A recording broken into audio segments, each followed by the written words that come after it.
ಇಲ್ಲಿ ರಾಜಕೀಯದ ಚದುರಂಗದಲ್ಲಿ number game ಎಷ್ಟು ಮುಖ್ಯ ಅನ್ನುವಂಥದ್ದು ವಿಜಯ್ ಅವರಿಗೆ ಬಹಳ ಚೆನ್ನಾಗಿ ಗೊತ್ತಾಗ್ತಾ ಇದೆ.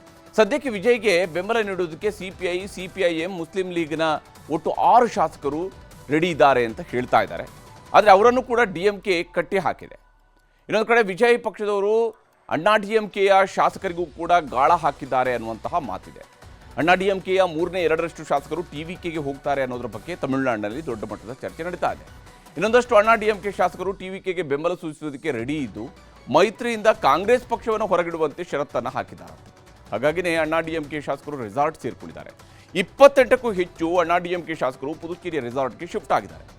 ಮಾಜಿ ಮುಖ್ಯಮಂತ್ರಿ ಎಡಪ್ಪಾಡಿ ಪಳನಿಸ್ವಾಮಿ ಕೂಡ ಪಾಂಡಿಚೇರಿ ರೆಸಾರ್ಟ್ಗೆ ತೆರಳಿದ್ದು ನಾಳೆ ಅಲ್ಲಿ ಎಐಎಡಿಎಂಕೆಯ ನಿರ್ಧಾರವನ್ನು ಪ್ರಕಟಿಸುವುದಾಗಿ ಘೋಷಿಸಿದ್ದಾರೆ. ಡಿಎಂಕೆ ಮಿತ್ರ ಪಕ್ಷದ ಶಾಸಕರಿಗೆ ನಟ ವಿಜಯ್ ಗಾಳ ಹಾಕಿದ್ದಾರೆ. ಆದರೆ ನಿರ್ಗಮಿತ ಮುಖ್ಯಮಂತ್ರಿ ಎಂಕೆ ಸ್ಟಾಲಿನ್ ಡಿಎಂಕೆ ಮಿತ್ರ ಪಕ್ಷದ ಶಾಸಕರನ್ನೆಲ್ಲ ಕರೆಸಿ ಮಾತುಕತೆಯನ್ನು ನಡೆಸಿದ್ದಾರೆ. ವಿಸಿಕೆ ನಾಯಕ ತಿರುಮಾವಳವನ್ ಹಾಗೆಯೇ ಸಿಪಿಐನ ರಾಜ್ಯ ಕಾರ್ಯದರ್ಶಿ ವೀರಪಾಂಡಿಯನ್ ಮತ್ತು ಸಿಪಿಐಎಂನ ರಾಜ್ಯ ಕಾರ್ಯದರ್ಶಿ ಪಿ ಷಣ್ಮುಗಂ ಜೊತೆಗೆ ಸ್ಟಾಲಿನ್ ಮೈತ್ರಿಕೂಟವನ್ನು ಬಿಟ್ಟು ಹೋಗದಂತೆ ಮನವಿ ಮಾಡಿದ್ದಾರೆ. ಹೀಗಾಗಿ ವಿಜಯ್ಗೆ ಸಿಎಂ ಆಗೋಕೆ ದಾರಿ ಯಾವುದಯ್ಯ ಅಂತ ಹುಡುಕಾಡ್ತಾ ಇದ್ದಾರೆ. ನಿಜಕ್ಕೂ ವಿಜಯ್ ನಂಬರ್ ಗೇಮನ್ನು ಗೆಲ್ತಾರಾ? ಗವರ್ನರ್ ಸರ್ಕಾರ ರಚನೆಗೆ ಆಹ್ವಾನವನ್ನು ಕೊಡ್ತಾರಾ? ಅಣ್ಣಾ ಡಿಎಂಕೆ ಶಾಸಕರನ್ನ ಅವರ ಬೆಂಬಲವನ್ನು ಪಡ್ಕೊಳ್ಳೋದ್ರಲ್ಲಿ ಯಶಸ್ವಿ ಆಗ್ತಾರಾ? ಎಡಪಕ್ಷ ಶಾಸಕರು ಏನಾದರೂ ನಾಳೆ, ಯಾಕಂದರೆ ಅವರದ್ದು ಸಭೆ ನಾಳೆ ನಿಗದಿಯಾಗಿದೆ, ಅವರೇನಾದರೂ ಬೆಂಬಲವನ್ನು ಕೊಡ್ತಾರಾ? ಯಾರೂ ಬೆಂಬಲ ಕೊಡದೇ ಇದ್ದರೆ ವಿಜಯ್ ಅವರು ಯಾವ ಸ್ವರೂಪದಲ್ಲಿ ಮುಂದಿನ ಹೆಜ್ಜೆಯನ್ನು ಇಡ್ತಾರೆ? ಇಲ್ಲಿ ಒಂದಂತೂ ಸ್ಪಷ್ಟ, ವಿಜಯ್ ಅವರಿಗೆ ಪ್ರಮಾಣ ವಚನ ಬೋಧಿಸದೆ, ಅವರು ಸರ್ಕಾರ ರಚಿಸದೆ ಇಲ್ಲಿ ಅನೇಕ ಪ್ರಶ್ನೆಗಳಿಗೆ ಅಥವಾ ಅವರ ಬಹುಮತದ ಸರ್ಕಾರದ ರಚನೆಗೆ ಸಂಬಂಧಪಟ್ಟಂತೆ ಉತ್ತರ ಸಿಗೋದಕ್ಕೆ ಸಾಧ್ಯ ಇಲ್ಲ. ಏನೇ ಇದ್ರೂ ಕೂಡ ತಮಿಳುನಾಡು ವಿಧಾನಸಭೆಯಲ್ಲಿ ಇದಕ್ಕೆ ಅಂತಿಮವಾದಂಥ ಉತ್ತರ ಸಿಗುವಂಥದ್ದು. ತಮಿಳುನಾಡಿನಲ್ಲಿ ಟಿವಿಕೆ ಎಬ್ಬಿಸಿರತಕ್ಕಂತಹ ಸುನಾಮಿಗೆ ದ್ರಾವಿಡ ಪಕ್ಷಗಳು ನೆಲಕಚ್ಚಿ ಹೋಗಿವೆ. ಆದರೆ ಈ ಸುನಾಮಿಯಲ್ಲಿ ಟಿವಿಕೆ ಪಕ್ಷದ ವಿಜಯ್ ಕೂಡ ಸಿಲುಕಿ ಒದ್ದಾಡ್ತಾ ಇದ್ದಾರೆ. ಯಾಕಂದರೆ ಅವ್ರಿಗೇನೋ ನಂಬರ್ 1 ಪಕ್ಷ ಆಗಿದೆ, ಬಹುಮತಕ್ಕೆ 10 ಸೀಟ್ ಕಡಿಮೆ ಇತ್ತು. ಈಗ ಮೊದಲು ಬಹುಮತ ಇರೋದನ್ನು ನನಗೆ ತೋರಿಸಿ ನಂತರ ಪ್ರಮಾಣ ವಚನ ಬೋಧಿಸ್ತೀನಿ ಅಂತೇಳಿ ರಾಜ್ಯಪಾಲರು ಹೇಳ್ತಾ ಇದ್ದಾರೆ. ಇದರಿಂದಾಗಿ ಅಕ್ಷರಶಃ ವಿಜಯ್ ಅವರಿಗೆ ಸಂಕಷ್ಟ ಎದುರಾಗಿದೆ. ತಮಿಳುನಾಡಿನಲ್ಲಿ ಟಿವಿಕೆ ಅತಿ ದೊಡ್ಡ ಪಕ್ಷವಾಗಿದೆ, ಹೊರತು ಬಹುಮತ ಸಿಕ್ಕಿಲ್ಲ. ಹೀಗಾಗಿ ಸರ್ಕಾರ ರಚನೆಗೆ ಬೇಕಾದಂತಹ ಬಹುಮತದ ಸಂಖ್ಯೆಗಳನ್ನು ತೋರಿಸಿ ಅಂತ ರಾಜ್ಯಪಾಲರು ಕೇಳ್ತಾ ಇದ್ದಾರೆ. ಆದರೆ ಇದುವರೆಗೂ ವಿಜಯ್ಗೆ ಸಿಕ್ಕಿರುವಂಥದ್ದು ಕಾಂಗ್ರೆಸ್ನ 5 ಶಾಸಕರ ಬೆಂಬಲ ಮಾತ್ರ. ಉಳಿದ ಶಾಸಕರ ಬೆಂಬಲ ಪತ್ರ ಕೊಡಿ ಅಂತ ರಾಜ್ಯಪಾಲರು ಒತ್ತಾಯಿಸ್ತಾ ಇದ್ದಾರೆ. ಹೀಗಾಗಿ ಕಾನೂನು ಪಂಡಿತರ ಜೊತೆಗೆ ಸಭೆ ನಡೆಸಿದಂತಹ ವಿಜಯ್ ಇವತ್ತು ಮತ್ತೆ ರಾಜ್ಯಪಾಲರನ್ನ ಭೇಟಿ ಮಾಡಿದರು. ಸರ್ಕಾರ ರಚನೆಗೆ ಅವಕಾಶ ಕೊಡಿ, ಬಹುಮತ ಸಾಬೀತುಪಡಿಸ್ತೀನಿ ಅಂತ ಮನವಿ ಮಾಡಿದರು. ಆದರೆ ರಾಜ್ಯಪಾಲರು ಮಾತ್ರ 117 ಶಾಸಕರ ಬಹುಮತದ ಪತ್ರವನ್ನು ತೋರಿಸಿದ್ರಷ್ಟೇ ಅವಕಾಶ ಕೊಡ್ತೀನಿ ಅಂತ ಹೇಳಿ ಕಳಿಸಿದ್ದಾರೆ. ರಾಜ್ಯಪಾಲರು ಸರ್ಕಾರ ರಚಿಸುವುದಕ್ಕೆ ಅನುಮತಿಯನ್ನು ನೀಡಿಲ್ಲ. ಹೀಗಾಗಿ ಬರಿಗೈಯಲ್ಲಿ ನಟ ವಿಜಯ್ ವಾಪಸ್ಸಾದರು. ಮುಂದಿನ ಹೋರಾಟದ ಬಗ್ಗೆ ಆಪ್ತರ ಜೊತೆಗೆ ಮನೆಯಲ್ಲಿ ಸಭೆಯನ್ನು ನಡೆಸಿದರು. ಖ್ಯಾತ ವಕೀಲ ಅಭಿಷೇಕ್ ಮನು ಸಿಂಘ್ವಿ ಅವರ ಜೊತೆಗೆ ವಿಜಯ್ ಫೋನ್ನಲ್ಲಿ ಚರ್ಚೆಯನ್ನು ನಡೆಸಿದ್ದಾರೆ. ರಾಜ್ಯಪಾಲರು ಸರ್ಕಾರ ರಚನೆಗೆ ಗ್ರೀನ್ ಸಿಗ್ನಲ್ ಕೊಡದೇ ಇದ್ದರೆ ಹೈಕೋರ್ಟ್ನಲ್ಲಿ ಬೇಲ್ ಮನವಿ ಸಲ್ಲಿಸುವುದಕ್ಕೆ ವಿಜಯ್ ತಯಾರಿ ಮಾಡಿಕೊಳ್ತಾ ಇದ್ದಾರೆ. ನಟ ವಿಜಯ್ ಮುಖದಲ್ಲಿ 108 ಸ್ಥಾನ ಗೆದ್ದಂತಹ ಖುಷಿ ಈಗ ಕಾಣ್ತಾ ಇಲ್ಲ. ಯಾಕಂದರೆ ಕಾನೂನು ಹೋರಾಟಕ್ಕೂ ಅವರು ಸಜ್ಜಾಗ್ತಾ ಇದ್ದಾರೆ. ಹಾಗಿದ್ರೆ ವಿಜಯ್ ಅವರ ಲೆಕ್ಕ ತಪ್ಪಿದ್ದು ಎಲ್ಲಿ ಅನ್ನುವಂಥದ್ದು ಕೂಡ ಅಷ್ಟೇ ಇಂಪಾರ್ಟೆಂಟ್ ಆಗುತ್ತೆ. ವಿಜಯ್ ಅವರಿಗಿರುವಂತಹ ನಂಬರ್ ಗೇಮನ್ನು ನಾವಿಲ್ಲಿ ಪರಿಗಣಿಸಬೇಕು. ಸರ್ಕಾರ ರಚನೆಗೆ ಕನಿಷ್ಠ 117 ಸ್ಥಾನಗಳು ಬೇಕು. ಟಿವಿಕೆ 108 ಪ್ಲಸ್ ಕಾಂಗ್ರೆಸ್ನ 5 ಅಂದರೆ 113 ಸ್ಥಾನಗಳಿವೆ. ಇದರಲ್ಲಿ ವಿಜಯ್ ಗೆದ್ದಂತಹ 2 ಕ್ಷೇತ್ರಗಳ ಪೈಕಿ 1 ಕ್ಷೇತ್ರವನ್ನು ಅವರು ತ್ಯಜಿಸಬೇಕಾಗತ್ತೆ. ಹೀಗಾಗಿ ಮ್ಯಾಜಿಕ್ ನಂಬರ್ 117ಕ್ಕೆ ಇಳಿಕೆ ಆಗುತ್ತೆ. 118 ಇದ್ದದ್ದು 117ಕ್ಕೆ ಇಳಿಕೆ ಆಗುತ್ತೆ. ಟಿವಿಕೆ 107 ಪ್ಲಸ್ ಕಾಂಗ್ರೆಸ್ನ 5 ಸಮ 112. ಒಟ್ಟು ವಿಜಯ್ ಅವರ ಬಳಿಯಲ್ಲಿ ಇರುವಂಥದ್ದು ಇವಾಗ 112 ಸ್ಥಾನಗಳು ಮಾತ್ರ. ವಿಜಯ್ಗೆ ಇನ್ನೂ ಕೂಡ ಕನಿಷ್ಠ 5 ಶಾಸಕರ ಬೆಂಬಲ ಬೇಕಿದೆ. ಹೀಗಾಗಿ ವಿಜಯ್ ಸರ್ಕಾರ ರಚನೆಗೆ ಅವಕಾಶ ನೀಡೋದಕ್ಕೆ ಗವರ್ನರ್ ಅವರು ರೆಡಿ ಇಲ್ಲ. ಅಫ್ಕೋರ್ಸ್ ಇಲ್ಲಿ ಯಾವಾಗ ಯಾವುದೇ ಒಂದು ಪಕ್ಷಕ್ಕೆ ಬಹುಮತ ಬರದೇ ಇದ್ದಾಗ, ವಿಧಾನಸಭೆ ಚುನಾವಣೆ ಮುಗಿದ ನಂತರ ಅಥವಾ ಲೋಕಸಭೆ ಚುನಾವಣೆ ಮುಗಿದ ನಂತರ ಯಾವುದೇ ಒಂದು ಪಕ್ಷಕ್ಕೆ ಅಥವಾ ಒಂದು ಮೈತ್ರಿಕೂಟಕ್ಕೆ ಸಂಪೂರ್ಣವಾದಂತಹ ಬಹುಮತ ಬರದೇ ಇದ್ದಂತಹ ಸಂದರ್ಭದಲ್ಲಿ ಆ ವಿಧಾನಸಭೆ ಚುನಾವಣೆಯನ್ನು ಎದುರಿಸಿರತಕ್ಕಂತಹ ಪಕ್ಷಗಳಲ್ಲಿ ಅತಿ ದೊಡ್ಡ ಪಕ್ಷವನ್ನು ಸರ್ಕಾರ ರಚನೆಗೆ ಆಹ್ವಾನಿಸಬೇಕಾಗಿರುತ್ತದೆ ರಾಜ್ಯಪಾಲರ ಜವಾಬ್ದಾರಿ. ಆದರೆ ತಮಿಳುನಾಡು ರಾಜ್ಯಪಾಲರ ವಿರುದ್ಧ ಈಗ ಜನನಾಯಕನ್ ಆಪ್ತರೆಲ್ಲ ಸಿಟ್ಟಾಗಿದ್ದಾರೆ. ತಮಿಳುನಾಡು ಗವರ್ನರ್ ನಡೆಯನ್ನು ಕಮಲ್ ಹಾಸನ್ ಅವರು ಖಂಡಿಸಿದರು. ವಿಜಯ್ಗೆ ಕಮಲ್ ಹಾಸನ್ ಅವರ ಬೆಂಬಲವನ್ನು ಕೂಡ ಕೊಟ್ಟಿದ್ದಾರೆ. ಸರ್ಕಾರ ರಚನೆಗೆ ಆಹ್ವಾನಿಸುವಂತೆ ಗವರ್ನರ್ಗೆ ಕಮಲ್ ಹಾಸನ್ ಅವರು ಒತ್ತಾಯಿಸಿದರು. ಇನ್ನು ಬಹುಭಾಷಾ ನಟ ಪ್ರಕಾಶ್ ರಾಜ್ ಕೂಡ ರಾಜ್ಯಪಾಲರ ಈ ನಡವಳಿಕೆ ಅಸಹ್ಯಕರ ಅಂತ ಪೋಸ್ಟ್ ಹಾಕಿದ್ದಾರೆ. ಸಂವಿಧಾನದ ಗವರ್ನರ್ ಅವರ ನಡೆ ಸಂವಿಧಾನ ಬಾಹಿರ. ವಿಜಯ್ ಅವರಿಗೆ ಜನಾದೇಶ ಸಿಕ್ಕಿದೆ.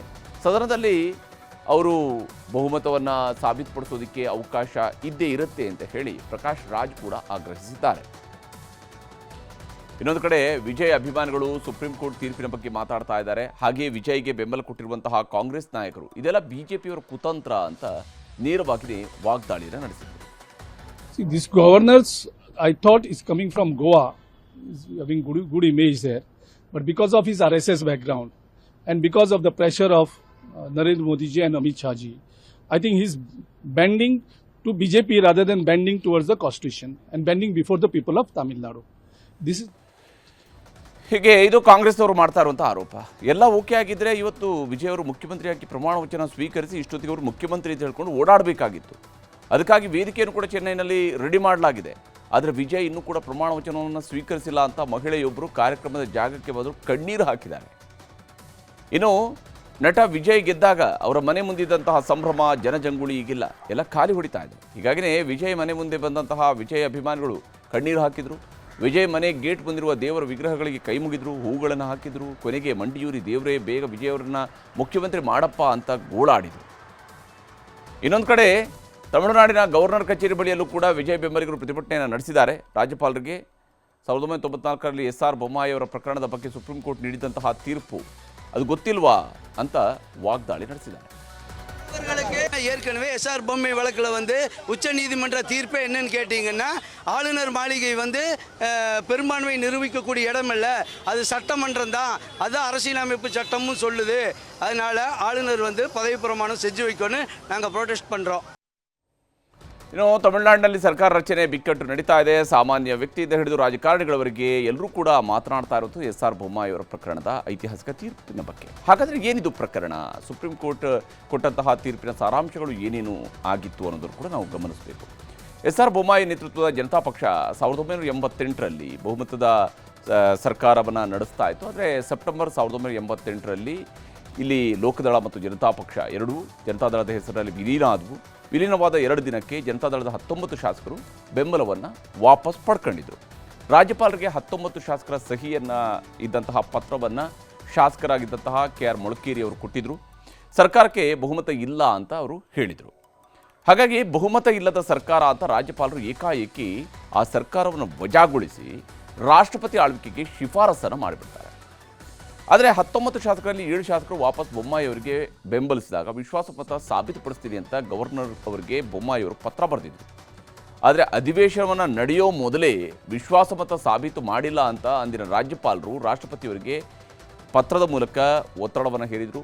ರಾಜ್ಯಪಾಲರ 2ನೇ ಪತ್ರ ತಲುಪಿದ ದಿನವೇ ಸಂವಿಧಾನದ 356ನೇ ವಿಧಿ ಅಡಿಯಲ್ಲಿ ರಾಷ್ಟ್ರಪತಿ ಆಳ್ವಿಕೆಯನ್ನು ಅವತ್ತು ಕರ್ನಾಟಕದಲ್ಲಿ ಜಾರಿಗೊಳಿಸಲಾಗುತ್ತೆ. ಹೀಗೆ ರಾಷ್ಟ್ರಪತಿ ಆಳ್ವಿಕೆ ಜಾರಿ ಆದಮೇಲೆ SR ಬೊಮ್ಮಾಯಿ ಅವರು ಸುಮ್ಮನೆ ಕೂರಲಿಲ್ಲ. ಕಾನೂನು ಪರಿಣಿತರ ಜೊತೆಗೆ ಚರ್ಚೆ ಮಾಡಿ ಸುಪ್ರೀಂ ಕೋರ್ಟ್ನ ಮೊರೆ ಹೋದರು. ಸರಿಸುಮಾರು 5 ವರ್ಷಗಳ ಕಾಲ ವಿಚಾರಣೆಗಳು ನಡೆದವು. ಬೊಮ್ಮಾಯಿ ಅವರ ಸರ್ಕಾರ ವಾಪಸ್ ಬರಲಿಲ್ಲ, ಅದು ಬೇರೆ ಮಾತು. ಆಮೇಲೆ 1994ರಲ್ಲಿ ಸುಪ್ರೀಂ ಕೋರ್ಟ್ನ ಸಾಂವಿಧಾನಿಕ ಪೀಠ ಇಡೀ ದೇಶದ ರಾಜಕಾರಣಕ್ಕೆ ಅನ್ವಯ ಆಗುವಂತೆ ಒಂದು ತೀರ್ಪನ್ನು ನೀಡಿತು. ಸಂವಿಧಾನದ 356ನೇ ವಿಧಿ 1ನೇ ಪರಿಚ್ಛೇದ ಅನ್ನುವಂಥದ್ದು ರಾಷ್ಟ್ರಪತಿಯವರ ಪರಮೋಚ್ಚ ಹಕ್ಕು ಅನ್ನುವಂಥದ್ದನ್ನು ಇದರಲ್ಲಿ ಹೇಳಲಾಗಿದೆ. 356ನೇ ವಿಧಿ ಅಡಿಯಲ್ಲಿ ರಾಷ್ಟ್ರಪತಿಗಳು ಮಾಡದಂತಹ ಆದೇಶವನ್ನು ಪ್ರಶ್ನಿಸೋದಕ್ಕೆ ನ್ಯಾಯಾಲಯಕ್ಕೂ ಕೂಡ ಅಧಿಕಾರ ಇಲ್ಲ. ಆದರೆ ರಾಷ್ಟ್ರಪತಿಗಳು ಮಾಡುವ ಆದೇಶದಲ್ಲಿರುವ ತಪ್ಪುಗಳನ್ನು ಸುಪ್ರೀಂ ಕೋರ್ಟ್ ಪರಿಶೀಲನೆ ಮಾಡಬಹುದು ಅನ್ನುವುದನ್ನು ಇದರಲ್ಲಿ ಹೇಳಲಾಗಿದೆ. ರಾಷ್ಟ್ರಪತಿಗಳ ಆದೇಶದ ತಪ್ಪುಗಳನ್ನು ಪರಾಮರ್ಶೆ ಮಾಡಲು 356ನೇ ವಿಧಿಯ 3ನೇ ಪರಿಚ್ಛೇದದಲ್ಲಿ ಈ ಅಧಿಕಾರವನ್ನು ಸಂವಿಧಾನ ನ್ಯಾಯಾಲಯಕ್ಕೆ ಕೊಟ್ಟಿದೆ.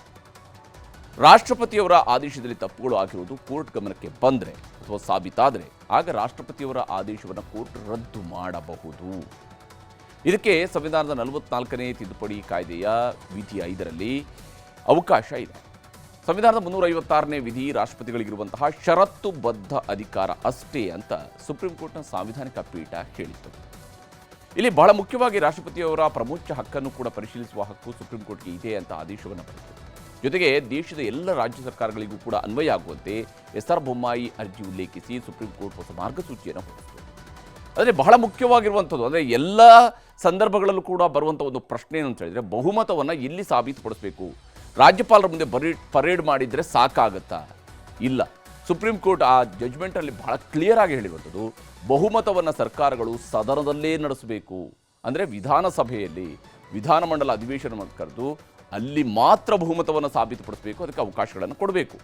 ಯಾವುದೇ ರಾಜ್ಯದಲ್ಲಿ ಯಾವುದೇ ಸರ್ಕಾರಗಳಿದ್ರೂ ಸದನದಲ್ಲೇ ವಿಶ್ವಾಸ ಮತವನ್ನು ಸಾಬೀತುಪಡಿಸಬೇಕು, ರಾಜಭವನದಲ್ಲಿ ಅಲ್ಲ. ಸರ್ಕಾರಗಳಲ್ಲಿ ಸಮಸ್ಯೆಗಳಿದ್ದರೆ ಏಕಾಏಕಿ ಆಡಳಿತವನ್ನು ಸರ್ಕಾರ ತೆಗೆಯದೇನೆ ಉತ್ತರಿಸುವುದಕ್ಕೆ ಕನಿಷ್ಠ 1 ವಾರ ಸಮಯವನ್ನು ರಾಜ್ಯಪಾಲರು ಕೊಡಬೇಕು. ಆ ಮೂಲಕವಾಗಿ ಅವರು ವಿಶ್ವಾಸ ಮತವನ್ನು ಸಾಬೀತುಪಡಿಸ್ಬೋದು. ಸರ್ಕಾರಗಳು ಉತ್ತರ ನೀಡೋದಕ್ಕೆ ವಿಫಲವಾದರೆ ರಾಷ್ಟ್ರಪತಿ ಆಳ್ವಿಕೆ ಜಾರಿಗೆ ಶಿಫಾರಸನ್ನು ಮಾಡಬಹುದು. ಆದರೆ ಅದರ ಹಿಂದಿನ ಉದ್ದೇಶವನ್ನು ಕೂಡ ಪರಿಶೀಲಿಸಬೇಕು, ಯಾವ ಕಾರಣಕ್ಕಾಗಿ ಶಿಫಾರಸು ಮಾಡಿದ್ದಾರೆ ಅಂತ ಹೇಳಿ. 356ನೇ ವಿಧಿ ಬಳಿಕ ಹಿಂದೆ ಯಾವುದಾದ್ರೂ ದುರುದ್ದೇಶಗಳು ಏನಾದರೂ ಇದ್ದರೆ ಅಂತ ಅದರ ಹಿಂದೆ ಇರುವಂಥ ದುರುದ್ದೇಶಗಳ ಬಗ್ಗೆ ಕೇಂದ್ರ ಪರಿಶೀಲನೆಯನ್ನು ನಡೆಸಬೇಕು. 356 ಸಬ್ ಕ್ಲಾಸ್ 3ರ ಅಡಿಯಲ್ಲಿ ಸಂಸತ್ತಾಗಲಿ ರಾಷ್ಟ್ರಪತಿಗಳಾಗಲಿ ಸರ್ಕಾರವನ್ನು ಏಕಾಏಕಿ ವಿಸರ್ಜಿಸುವಂತಿಲ್ಲ. ಆಡಳಿತ ಯಂತ್ರ ಕುಸಿಯಬಹುದು, ಆದರೆ ಸಾಂವಿಧಾನಿಕ ಯಂತ್ರ ಕುಸಿಯೋದಕ್ಕೆ ಬಿಡಬಾರದು. ಆಗ ಮಾತ್ರ 356ನೇ ವಿಧಿ ಅಡಿಯಲ್ಲಿ ಬಳಕೆಯನ್ನು ಮಾಡಬಹುದು. 356ನೇ ವಿಧಿ ಮಿತವಾಗಿ ಬಳಸದೇ ಇದ್ದರೆ ಕೇಂದ್ರ ರಾಜ್ಯಗಳ ರಚನೆ ಜನಾದೇಶಗಳನ್ನು ನಾಶಪಡಿಸಿದಂತಾಗತ್ತೆ. ಒಂದು ವೇಳೆ 356ನೇ ವಿಧಿಯ ಅಡಿಯಲ್ಲಿ ಸರ್ಕಾರವನ್ನು ವಜಾಗೊಳಿಸಿದ್ದು ಅಸಂವಿಧಾನಿಕ ಎಂದು ಕೋರ್ಟ್ಗೆ ಕಂಡು ಬಂದರೆ ವಜಾಗೊಂಡ ಸರ್ಕಾರವನ್ನು ಮರುಸ್ಥಾಪಿಸಲಿ ಅನ್ನುವಂಥ ಆದೇಶವನ್ನು ಮಾಡಬಹುದು ಅಂತಾನೂ ಕೋರ್ಟ್ ಹೇಳಿತು. ಸುಪ್ರೀಂ ಕೋರ್ಟ್ನ ಈ ಐತಿಹಾಸಿಕ ತೀರ್ಪುಗಳಿದ್ರೂ ಕೂಡ ತಮಿಳುನಾಡಿನ ಗವರ್ನರ್ ಯಾಕೆ ಇಲ್ಲಿ ತಡೆಯನ್ನು ಒಡ್ಡಿದ್ದಾರೆ? ಯಾಕೆ ಅವರು ನನ್ನ ಮುಂದೆನೇ ನನಗೇನೆ 117 ಸಂಖ್ಯೆಯ ಬಲವನ್ನು ನೀವು ತೋರಿಸಿ ಅಂತ ಕೇಳ್ತಿದ್ದಾರೆ ಅನ್ನುವಂತಹದ್ದು ಈಗ ನಿಗೂಢವಾಗಿ ಉಳಿದಿರುವಂತಹ ಪ್ರಶ್ನೆ.